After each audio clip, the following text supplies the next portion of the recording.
अब क्या बताते हैं परमात्मा, जैसे कुछ बुजुर्ग लोग हैं, वृद्ध हो गए बेचारे, ये तत्व ज्ञान ना मिलने से, अध्यात्म ज्ञान ना मिलने से अपने को जो ट्रेनिंग मिलती है परिवार से, रिश्तेदारी से, कुटुंब कबीले तक, समाज से, वो केवल यही मिलती है भाई अपना करके खा ले और लेकर दे दे। ये तो एक नेक पुरुष का कर्तव्य बनता है, ये तो फर्ज होना ही चाहिए। लेकिन इसके साथ साथ हमने भविष्य का जो करना था, वो परमात्मा की साधना, धर्म, पुण्य करने थे, वो ज्ञान के बिना वंचित रह गए।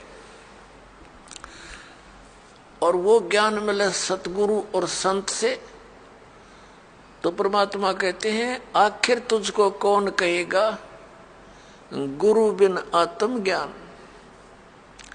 ठीक है, समाज संसार में रहने की विधि तो आपको समाज के लोग बता ही रहे हैं, लेकिन आत्म कल्याण का जो मार्ग है वो संत ही बताया करते हैं। और संतों तक आप पहुंच नहीं पाते, क्योंकि आप उसी ऐसे समाज में ग्रप हो गए और उन्हीं विचारों से आप संतुष्ट हो गए कि इतना ही काम है। जब सत्संग में आवांगे पता चलेगा कि मनुष्य का और भी एक आवश्यक काम है जो हमने प्रारंभ नहीं किया। दास पहले गांव गांव में जाते थे, सत्संग करता था। एक गांव में दो भाई थे, एक ने उपदेश ले लिया था, एक उनके पिताजी थे, बहुत नेक आत्मा थे, लेकिन इस ज्ञान के अभाव से वो इन सत्संग आदि के नाम से बहुत खिंचते थे। हम वहाँ 3 दिन का पाठ करते थे जैसे यहाँ चलता है, और 3 दिन तक 2-2, 3-3 बार टाइम में सत्संग करते थे। घर वालों को समझाते थे, क्योंकि नया भगवान, नया ही ज्ञान, कई दिन तक लगातार समझाने से कुछ बुद्धि में आता है ये। तो हम सत्संग कर रहे थे, उन घर वालों ने अपने सभी भाईचारे को कह दिया था कि हमारे घर में 3 दिन कोई भी हुक्का, बीड़ी, तम्बाकू का प्रयोग करने नहीं आवे, या घर में बीड़ी तम्बाकू लेकर भी नहीं आवे।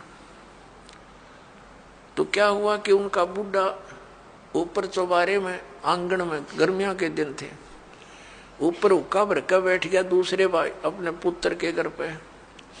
हम सत्संग करते रहे। तो जब सत्संग समाप्त होने को हुआ, रात, पहले दिन सत्संग सुना दिन में, फिर रात ने सुना, तो अगले दिन वो रात्रि के समय सत्संग समापन हुआ, बूढ़ा नीचे आ गया। लगभग 70 वर्ष की आयु थी उसकी। अब वो आके हमारे पास बैठ गया जमीन पे, और उसकी पुत्र वधू ये सोच रही थी बूढ़ा पता नहीं क्या बोल लगा महाराज जी को, पता नहीं क्या कह देगा यू, क्योंकि इनने कभी ये काम देखे नहीं, और पता नहीं क्यों आ गया यू तो बहुत चिढ़ा करता है इन बातों से। वो बैठ के और आंखों में पानी भर आया, रोने लग गया। मैंने पूछा क्या बात होगी? बाबा क्या बात है, क्यों रो रहे हो आप?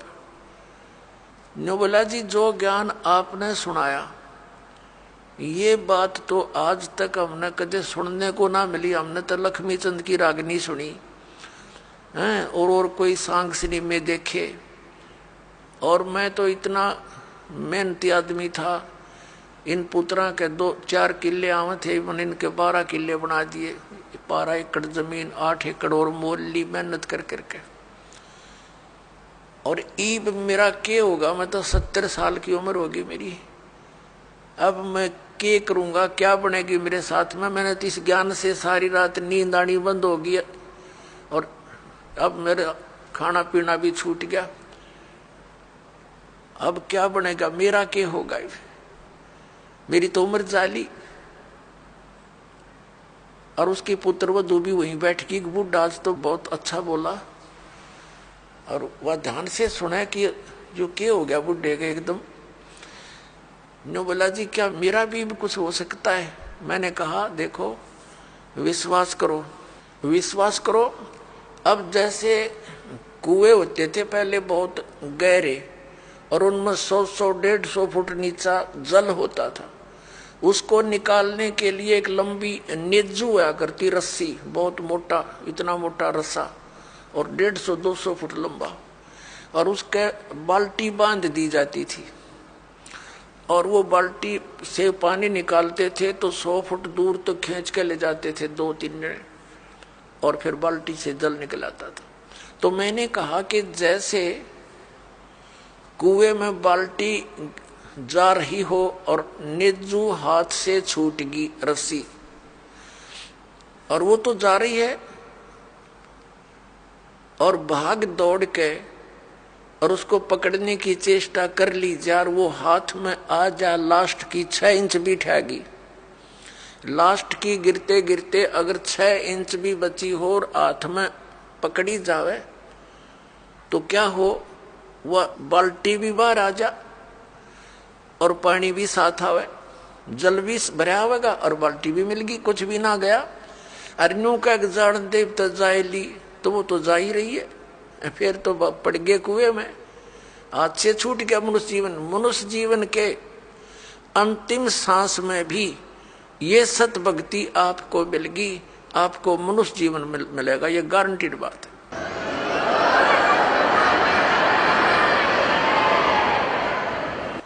और आप क्या तो अभी 70 वर्ष है, एवरेज 80-90 तो मानते हैं मनुष्य की आयु, और आप तो स्वस्थ दिखाई देते हो, करड़े हो, खूब तगड़े, और नाम लो पर ओका बीड़ी शराब तमाकू ये छूना नहीं पड़ेगा। और आन उपासना कुछ नहीं करोगे, ये बाबे गांव गुम में जितने डेरे डेरे बन रहे हैं या अन्य जो समाध पूजा तीर्थ व्रत ये नहीं करने होंगे। ने बोला जी मैं तो कुछ नहीं करूं, मेरा पीछा छूटे क्यों करे, और कर करा लिया हमने, सारी उम्र डले डोलिए, मुझे दीक्षा दे दो। उसकी पुत्र वधू कहने लगी दादा ओके बहुत पीवे है तू, नाम लेके हुक्का नहीं पीना। नो बोला तू देखिए तो एक बार, मन तो पता ही ना था इस बात का, आग लग गई सोके गए, फूकना मैंने मेरा गधा बनूंगा, कुत्ता बनू, ब्रांड मटी होगी। और संता के वचन है ये झूठे नहीं हुआ कर दे बेटी, तो पुण्यात्माओं देख कर भाग जाएंगे बुढ़ापे में। नाम ले लिया उस भक्त ने और 10-15 वर्ष जिया और सह शरीर आराम तो अपना मृत्यु को प्राप्त हुआ और मोक्ष हो गया। कहते हैं जीना तो थोड़ा ही भला जब सत सुमरण हो और लाख वर्ष का जीवना लेखे धरे नहीं कोई। अपने आत्माओं जैसे बालक भक्ति पर लगता है बहुत अच्छी बात है, लेकिन इस ज्ञान से परिचित बूढ़ा तो सिर धड़कीबाजी ला देगा। नो पता है उसने तो रोज पता है ना मेरा कल टिकट कट जाए तो स्लोप में लिया जीवन कति नो डलान में है, लास्ट दिन के रह जा 60 साल पाछे तो उल्टी गिनती शुरू हो जाए, ध्यान रखनी चाहिए बुढ़ा ने। और डट के करे भक्ति अपना पीछा छुटवावे। और ईबते ही न्यू पड़े रहे, जैसे एक कवि का एक शब्द है, बिना ज्ञान के ऐसे दुखी होते हैं। एर नर धोखे धोखे लुट गया आगी अंत गड़ी रे आगी अंत गड़ी। एर नर धोखे धोखे लुट गया आगी अंत गड़ी रे आगी अंत गड़ी। तो फिर क्या कहता है, पोता ब्यालो या मन में रही और एली करवा दो खड़ी टिकट कटन हो रही है और ये आस्था लाए बैठा है कि भगवान एक पोता और ब्याह जा फिर बेशक मर जाऊं, और फिर नो कहे एक छोरे किया एक और मकान बन जा बस फिर क्या कहने बेशक मर जाऊं। बता, इस प्रकार की आस्थाएं अज्ञानता से वृद्ध अवस्था में ये ज्यादा बढ़ जाती है, और जब ज्ञान हो जाएगा तब अपना माला लेके और बैठ जा कुण में, ना ताश खेले ना होके पाड़े ना गप्पे मारे, दिन रात एक करके अपना भक्ति करा के पीछा छुड़वावे। तो इस प्रकार पुण्यात्माओं परमात्मा कहते हैं पाछे गई सो जान दे और ले रहे तीन राख, उल्टी ला चढ़ाइयो करो अपुटी चाक। अगम निगम को खोज ले बुद्धि विवेक विचार, उदय अस्त का राज मिले तो बिन नाम बेगार। क्या कहते हैं परमात्मा के याद दिलाना चाहते हैं कि जरा सा कुछ विवेक से काम ले ए प्राणी, अगम निगम को खोज ले और बुद्धि विवेक विचार, उदय अस्त का राज मिले तो बिन नाम बेगारे। परमात्मा याद दिलाते हैं कि जो परमात्मा की भक्ति नहीं करते वो चाहे पूरी पृथ्वी का राजा है। आपने न्यू दिखा है कि तो बड़े आगे पाछे इसका सलूट मारनी है और बड़ी जय जयकार हो रही है। परमात्मा कहते हैं ये तो 3 व्हीलर वाला है, अपने पल्ले तो पैसे खर्च कर रहा है और खूब चहल पहल दिखाई देती है, अंत में इसकी वाह बिरन माटी होगी, याद रखेगा। अगम निगम को खोज ले बुद्धि विवेक विचार, उदय अस्त का राज मिले तो बिन नाम बेगारे। या भक्ति नहीं है तो यु राजा पूर्व जन्म की कमाई को बर्बाद कर रहा है और आगे की दाढ़ी बनती नहीं, क्योंकि यो नाम जाप ठीक नहीं कर रहा है। तो इसलिए परमात्मा कहते हैं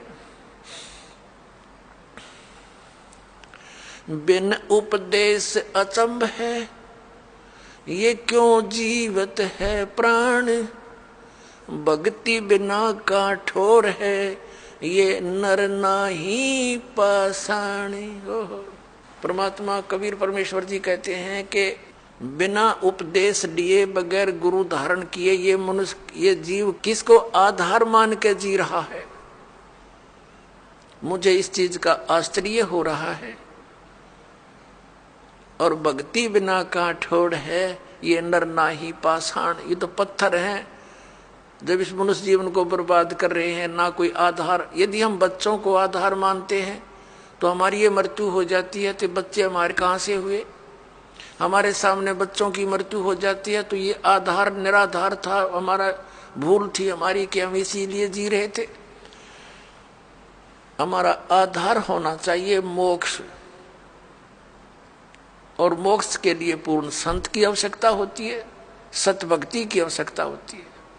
तो वो सभी समय संयोग इस कलयुग में आके इकट्ठे होते हैं जो अब आपके लिए रजा कर रखी भगवान ने।